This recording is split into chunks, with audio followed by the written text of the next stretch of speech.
Hello, fellow seekers. Welcome back to the Law of One Spiritual Advice Podcast. My name is Elle, and I return to you today to read some Law of One material and share with you my perceptions on it. So, today's topics are going to be about how people don't care as much as you do. Yeah, I know. It's kind of sad. It's just the way things are. So, this is a common seeker mistake. And, I just basically want to go about how you have a good heart, and I don't want the world to get you down.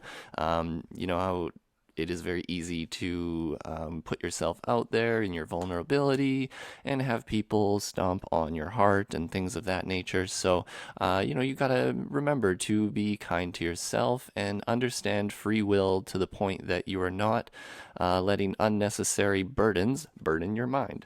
So, without further ado, let's get into it. I have a quote from session 17.2 from the raw material, which you can find on my website, the1infinitecreator.com, and they have links to all the LL research material who provides us all for free, and we thank them for that. So, session 17.2, I'm just going to I'll read a part of the question, and I'm going to leave out a little bit of the answer in between, but just to be more expedient in making my point of the important parts of this quote. In session 17.2, the questioner asks, is it possible to help an entity reach fourth density level in these last days?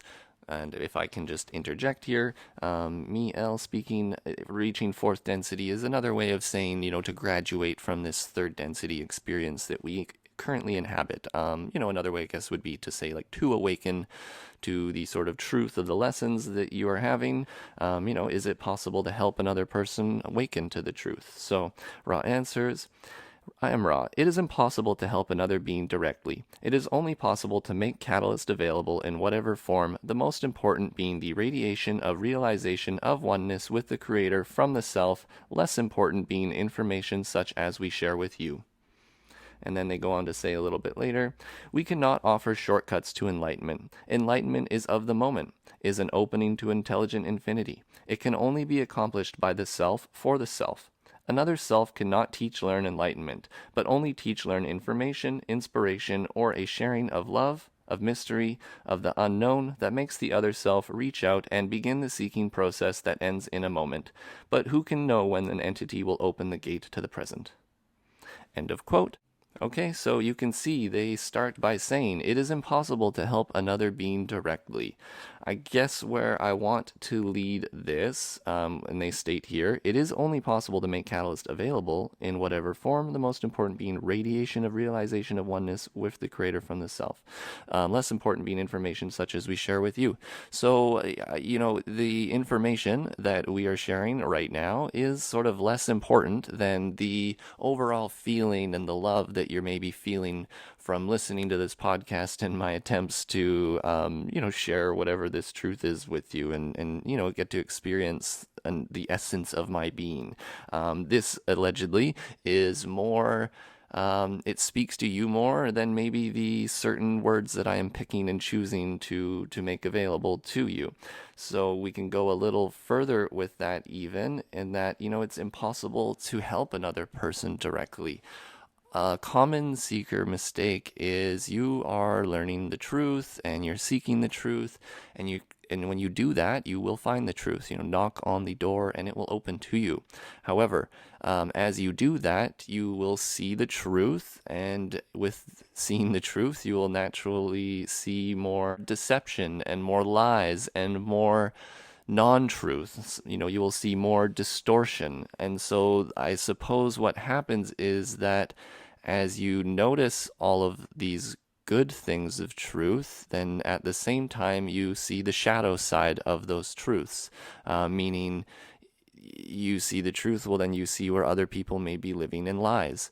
And so what happens is that, the eager new seeker wants to go out and share all their findings with the world and try to save the world and wake up everyone because, you were just a poor, silly, sleepy person before, and look at you now, you know all this great information, and shouldn't you go and share and try to save the world and wake people up and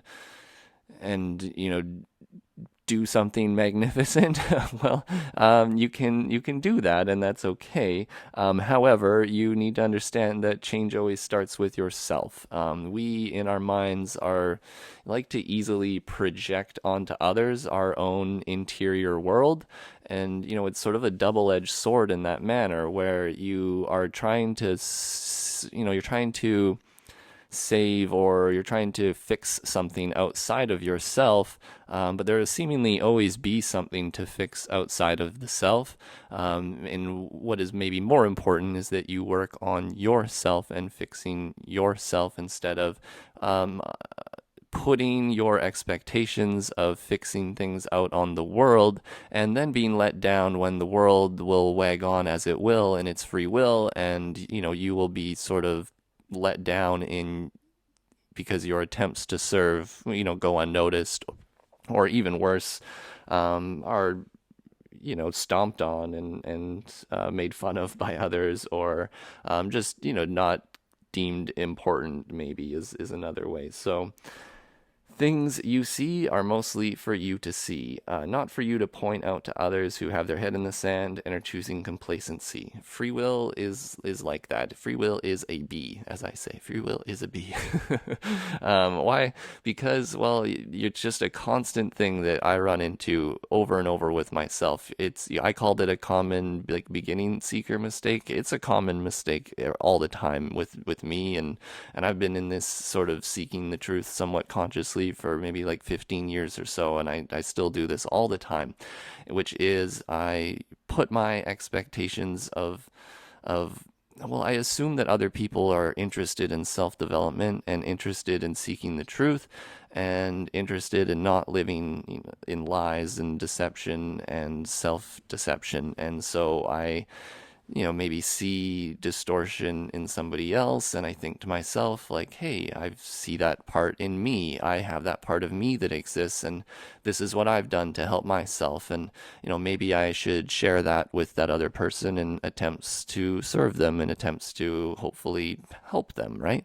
However, you can do that, and that's good and well. You need to disattach yourself from the outcome of your serving.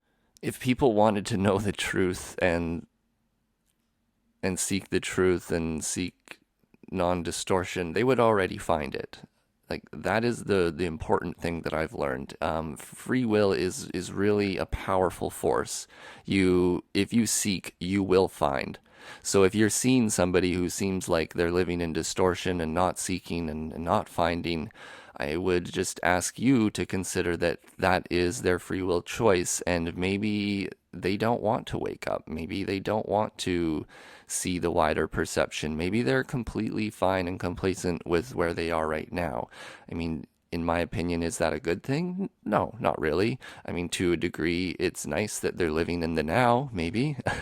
However, and another thing, I guess, is you don't know other people's lessons. Other people have certain soul lessons where they may not consciously understand the law of one and unity and the heart chakra and all this beautiful stuff about compassion, but that doesn't prevent them from living a good life and learning the lessons that they need to learn. So I think another thing you can do is detach yourself from the expectation that all seeking has to be the same sort of blueprint and layout. It is my understanding that although the path is straight and narrow, also all paths do lead to the one. And so I suppose when you are attempting to control other people and wake them up, you have to accept the fact that you're attempting to control people. It's better to accept and love people, generally speaking, than it is to attempt to control them and turn them into something that you deem worthy or good. Like, obviously, one would be nicer than the other, but, you can't change people. You can just love them, is sort of the moral of the story.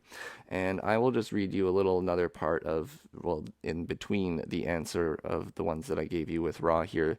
So Ra states here, we ourselves do not feel an urgency for this information information to be widely disseminated. It is enough that we have made it available to 3, 4, or 5. This is extremely ample reward.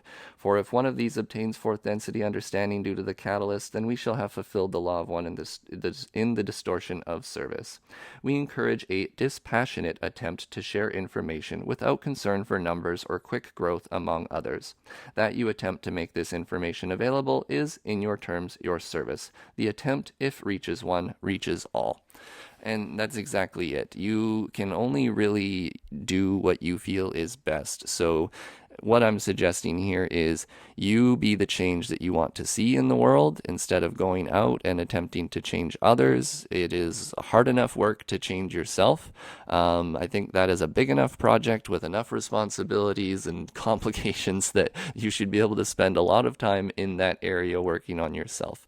Will other people come into your life and be catalyst towards, your growth? Yes. Meaning, are they going to piss you off and annoy you? Absolutely, that will happen.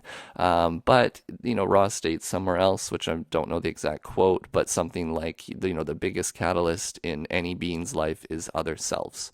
So do note that the complications and the confusion between you and others is okay. It's, every time that you feel that uneasiness and that friction, that's okay. That's a part of you that now is going to work with whatever that is, that catalyst. Try to work with acceptance, work it into your being, integrate it into your being, be the example that you feel that you want the world to live by. Because, Ross states at the end there, which I've already went over, but we cannot offer shortcuts to enlightenment. Enlightenment is of the moment, is an opening of intelligent infinity, can only be accomplished by the self, for the self. Another self cannot teach enlightenment, but can only teach information, inspiration, or sharing of love, of mystery, of the unknown that makes the other self reach out and begin the seeking process that ends in a moment. But who can know when an entity will open the gateway to the present?